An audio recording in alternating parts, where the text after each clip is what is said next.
Hello everyone, welcome to another video. As the title suggests, today I want to talk about how the pandemic changed my life. And I know you're thinking, yeah, cheers mate, pandemic changed everyone's life. And you're right, but this is about how the pandemic changed my life for the better. I thought I'd talk about it. I sort of want this documented in 50 years time to look back to. So yeah, I thought I'd make this video. I got my script, let's get started.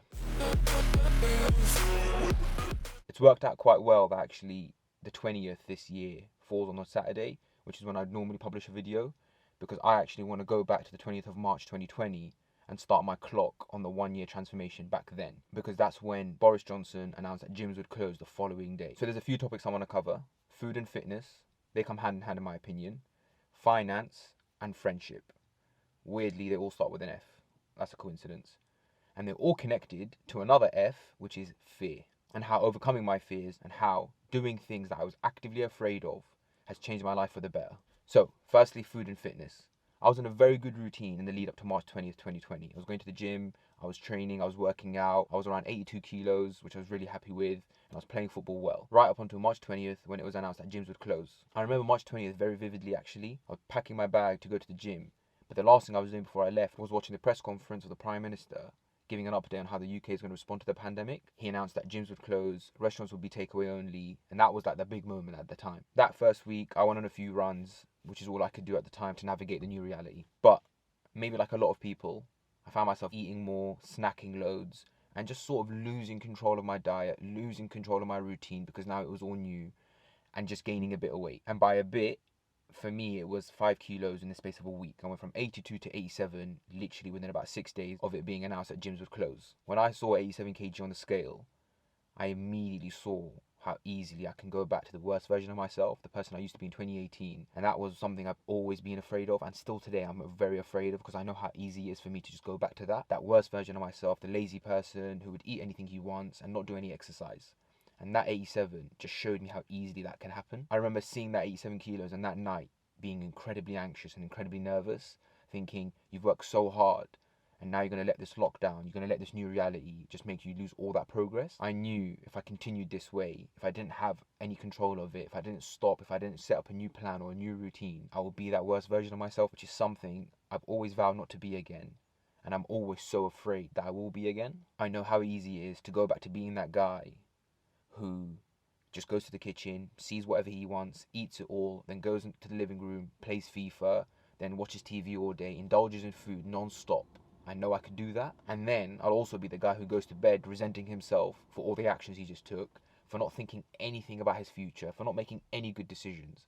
And I just did not want to be in a cycle of that day in, day out throughout the lockdown. I was petrified of being that version of myself again. When I saw the 87 kilos that evening, the anxiety took over, the fear took over, and I just took that fear and I used it to just plan every single detail, every single thing that I would do, what my days looked like, what my food looked like, to make sure that I had some sort of system in place that would stop me from going back to the worst version of myself. I ended up putting together a routine which was like 2 runs a day, a home workout, and a really, really strict diet. So that was around the start of April. And long story short, since then, I haven't stopped running.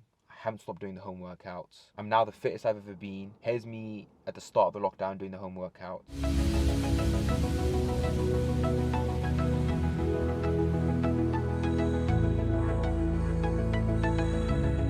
And here's a more recent video of my home workouts.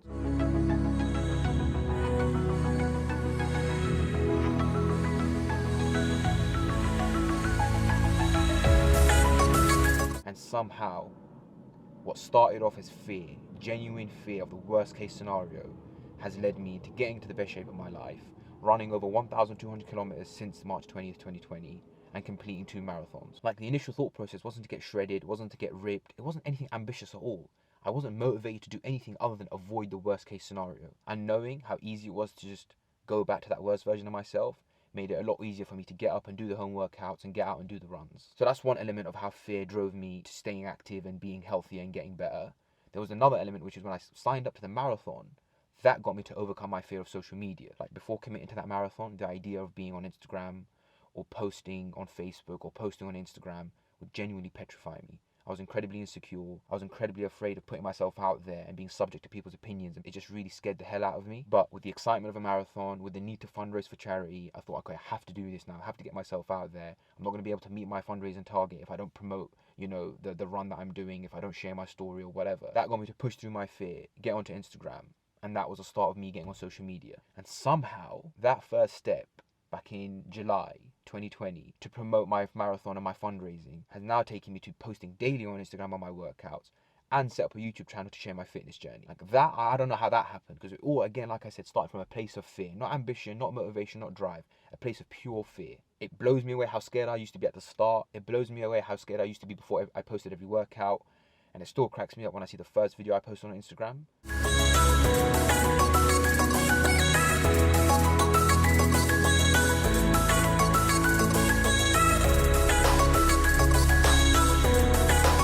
In terms of food, when I saw the 87 kg and I was like, okay, I need to lose this weight, all I known at the time was a cycle of under eating and cutting and then binging on the weekends. That's the only thing that I knew would get me results, and that's the only thing I did. It's ridiculously unhealthy, both mentally and physically, but it's all I knew, so I went with it. Within a month, I was back down to the 82 kilos, which from just losing weight perspective, I was happy with, but I did a lot of damage to myself in terms of my relationship with food. Sometimes I go on cycles that lasted 10 days of under eating and cutting and eating the most awful food that I wouldn't want to eat ever again, and then spending 2-3 days binging in the most horrendous, unhealthy food. I ended up doing random diets and random crash diets. I went 30 days no added sugar, which messed with me. I went 10 days keto, which messed with me. 10 days vegan, didn't really mess with me, that was fine. But again, I just did all these random crash diets just to get results because I didn't know how to build a sustainable relationship with food. The pandemic started with a bad relationship with food because I went and binged and gained a lot of weight. Then it continued because I went and lost all that weight in an unhealthy way. And that sort of persisted to about November, December 2020. What I will say is throughout this pandemic, I've somehow learned and managed to build a better relationship with food, a better understanding of food, to where now, 2021, I'm much healthier, I'm much happier with it. I'm not going to talk more about food because I've covered it a lot in my previous videos. So, in terms of finance, coming into 2020, I was very bad with money. I live at home, I haven't been great at saving money and thinking really long term and towards the future with my money and how I spend it. But with the start of the lockdown, all the anxiety and uncertainty about what that's going to mean, what would that mean for jobs, meant I had to get a bit more serious about money. Like I said, I live with my mom, I live with my brother.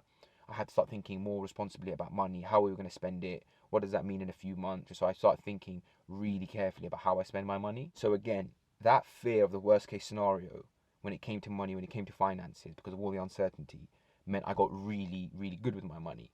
So I started saving it, I started planning better.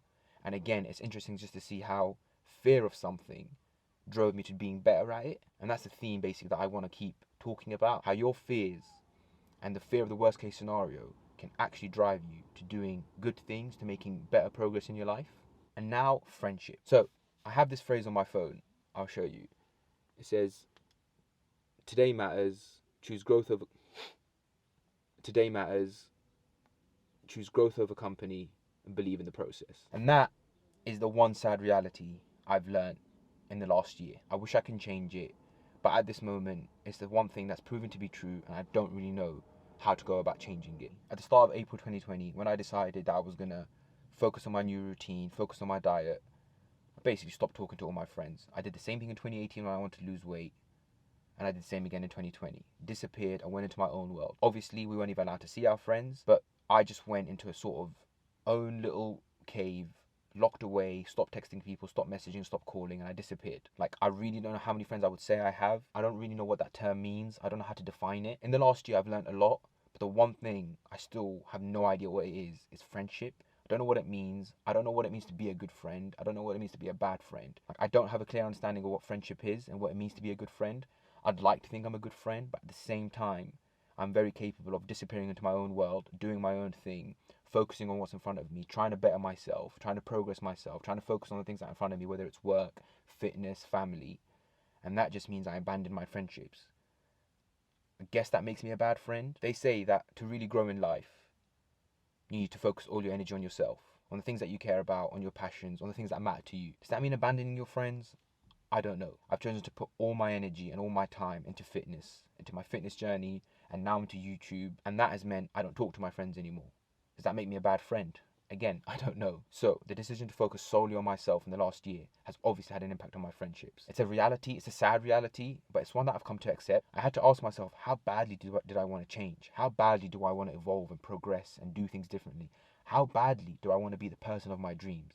How badly do I want to fulfill and do the things that I really care about? How badly do I want to pursue the things that matter to me? And the truth is, the answer to that question will determine a lot of what you do, and it will determine how often you speak to or see your friends. So when I wanted to make sure that this pandemic doesn't get the best of me like it did in that first week, and when I was so scared of that worst case scenario materializing, I just had to put all my energy into myself, into what was in front of me, into my workouts, into my food, into my routine, into my habits. It's no coincidence that in the last 3 months that I've got into the best shape of my life, that I'm now the fittest I've ever been, that, I've done the YouTube channel, I've been doing the Instagram stuff, and I'm really focusing on stuff that I'm passionate about, that I really care about, that makes me feel really alive. It's no coincidence that in that same period, I now talked about 1 or 2 friends on a semi-regular basis, compared to having spoken to about 8 or 9 friends very regularly before the pandemic, and when things opened up last year, seeing a lot of different friends a lot of the time. The truth is, I'm now my own closest friend and the best companion for me to be with. Sounds depressing, I know, but that's the journey that I've taken to self-love and to self-respect. It comes at a lot of costs, but it had to be earned. And here's the truth, like at this moment, I'd much rather go on runs, do my workouts, make YouTube videos, try be a positive influence somewhere to someone else through my fitness journey, than see my friends. That's just the truth. I want to invest as much as I can into fitness, into YouTube, and into my football. I just do. These are things I'm passionate about. These are the things that I want to do well, and I want to know where they can go when I put all my effort into it. I want to see how that can grow and evolve. I want it to have a positive impact on as many people as possible. And if I want to give these things a chance to succeed, I need to be willing to invest everything that I have into them. And that means, I guess, being a bad friend, I don't know. Like I said, it's something I still don't understand. I can talk to you all day about protein and fitness and running and fear and motivation and discipline. And there's so many things I can talk to you about. One thing I can't talk to you about right now is friendship. What it means to be a good friend or a bad friend, because it's something that I still haven't figured out. But all I can actually share is how the pandemic, how my transformation has impacted my friendships and my understanding of friendships. That's all the 3 topics. My mouth's incredibly dry. I've been talking for hours. I came out here, by the way, because I liked the lighting and the setting last time I spoke in the car. Also, I wanted to make sure I can control the audio, so I came out here. So fast forward to today, March 20th, 2020 to March 20th, 2021. In those 365 days, I have a new 5k PB of 19 minutes 32 seconds. I've ran over 1,200 kilometers, done 2 marathons. With 1 marathon, I raised over £1,000 for charity. On my Instagram page, I'm now documenting all my home workouts and my fitness journey. I've set up a YouTube channel to also share my fitness journey, and I'm now signed up to take part in a triathlon, half Ironman race. Oh, and I've developed a much healthier, much more sustainable, thank God, much better relationship with food. What blows me away when I reflect on the last year is that none of this started from a place of ambition. None of this started from a place of drive. None of this started from a place of motivation or passion. None of it. None of it started from a place of discipline. It all started from a place of fear. Genuine fear. It was the fear and the anxiety that washed over me at the end of that first week of lockdown. The fear of the prospect of going back to the worst version of myself. It was that fear that led me to taking action and putting together a plan to make sure that that worst version of myself, that reality, that worst case scenario, does not materialize. I sat down and planned everything. You can call it negative thinking. You can say you thought about all the negatives. But for me, it's by realizing and accepting the truth for what it is, which is I can easily be that worst version of myself. It helped me prepare against it. And somehow, just that preparation against the worst case scenario has led to benefits and progress that I never even thought possible. Funny thing is, it was my mum who taught me that lesson back in October 2019. At the time, again, I was really into fitness, doing really well with my routine, doing really well with working out, doing really well with my weight, playing football well. And then I injured my ankle. I got it scanned and it turned out that it was a really bad injury and I was going to be out of action for about 2 months. Classic me, when I found out how serious it was, knowing that I wasn't going to be able to play football, go to the gym, I spent that week immediately binging on food. I was really depressed, playing PlayStation, just gaining loads of weight and being really depressed.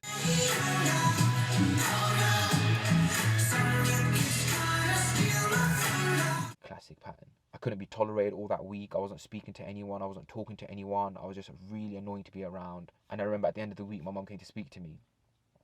And mid-conversation, I just broke down crying. She goes, why are you crying so much? And I said, I thought I was better than this. I hate myself for letting this little injury break me down and cause me to get all depressed. I thought I was stronger than that, but this one injury just broke me, and that just made me feel so weak. Before the injury, I thought I was finally finding consistency, finally, being mentally strong. And then it took one injury for me to lose all that progress, lose all that consistency, lose all that focus, and go straight back to being someone who just binges and doesn't have any control of his day-to-day life. And what she said next has changed my life, back then, but it also changed my life when the pandemic hit. She said, it's not the ankle injury that's broken you, it's the fact you never prepared for an injury or a setback. That's what's broken you. The ankle injury itself is not what's broken you. It's the fact that you did not prepare for there being something that will set you back. She said, in life, our biggest obstacles and our biggest challenges are the ones that we will never see coming. The things in front of us that we have to contend with, they're easy. She said, the ones that we really have to worry about are the ones that we never saw coming. I heard that and it changed my perspective entirely. It's literally giving me goosebumps right now when I think back to that moment. She made me realize, the problems that are in front of you that you're trying to deal with, they're easy. You know them. So you can start thinking about solutions for them. The ones that will leave you destroyed and broken are the ones that you never even thought could be a problem. At the time when I was playing football and going to the gym, my biggest concern was inconsistency. Oh, what if I can't go to the gym today? What if I don't do my workout today? What if I have a bit too much food today? That was my biggest concern, and therefore I can plan against it. What I never saw happening was getting injured and being out of action for 2 months. And that's why it broke me, because I never prepared for being set back like that. So, fast forward to March 2020, when the pandemic hits, the problem that no one saw coming. But this time, I had learned that lesson. I had learned the lesson that the things that will destroy you are not the things that are in front of you that you know can destroy you. The things that can destroy are the things that you never saw coming, that you never prepared against, that you never planned against. When it happened, in being honest with myself about what the worst case scenario would look like, in being very honest and accepting that I can be the worst version of myself with a click of a finger, that got me to take action. And all I wanted to do was prevent that worst version of myself from materializing. And somehow, from there, everything was compounded. From a place of fear, from a place of anxiety, everything has compounded and grown and grown. When I think about being on YouTube now and doing a video like this, I just think to how fast my heart was beating when I was about to post my first Instagram video back in January. So that's a summary of how my life's changed during the pandemic. That's a summary of my March 2020 to March 2021 transformation and how it's impacted 3 big pillars in my life. Here's the point I want to make about fear to you watching. Fear serves one purpose only. It stops us from doing stuff. It puts a limit on who we can become, what we can do, and what we can achieve. It dampens our potential and prevents us from realizing and seeing what we could become if we weren't so fearful. Fear is natural and undeniable. I accept that. I know that. We all have things we're afraid of doing, and we all have things we're afraid of saying. I was a victim for so long, and I still am. In some parts of my life, I'm still so fearful of a lot of things, and I hope one day to overcome those fears and live on the other side of them. But here's what I've learned in the last year. The great thing about fear is it gives us something to overcome. Being scared today means at some point, either today, tomorrow, or next year, you're going to get up and do something that you never thought you would do, that you never thought you could do. And that's quite a comforting thought. And when you get up and do that thing, 9 times out of 10, that's a good day for you, and that's a good day for the people closest to you. All the things I've been scared of meant one day I was going to get up and do those things. Things that I never thought I would do. So, my message is this. Use your fears to your advantage. Leverage them so that one day you can go on to do something you never thought you would do, you never thought you could do, and no one probably thought you would do either. It's a guaranteed way to become a better, more confident, and more fulfilled version of yourself. What the pandemic has taught me and teaches me every day is everything that you do, everything, is not a question of how do you do it, or how did you do it, or how can you do it. It's simply a question of how badly do you want to do it. I learn that lesson every single day, and everything you are, everything that you do, is simply defined by how you respond to the things that have happened in your life. That sounds like such a simple message, but it's one that I keep being reminded of every single day. So that's everything I had to say. That's the end of my script. That's the end of my notes. I hope you enjoyed the video. That's my 1 year, March 2020 to March 2021 transformation. Fitness and food, finance and friendships, and fear. I hope you found the video useful. I hope there's something you can take away from it. If you did, give it a like. I'm not going to do that actually. It's not about subscribing, is it? I really hope you found it useful, and I will see you next time.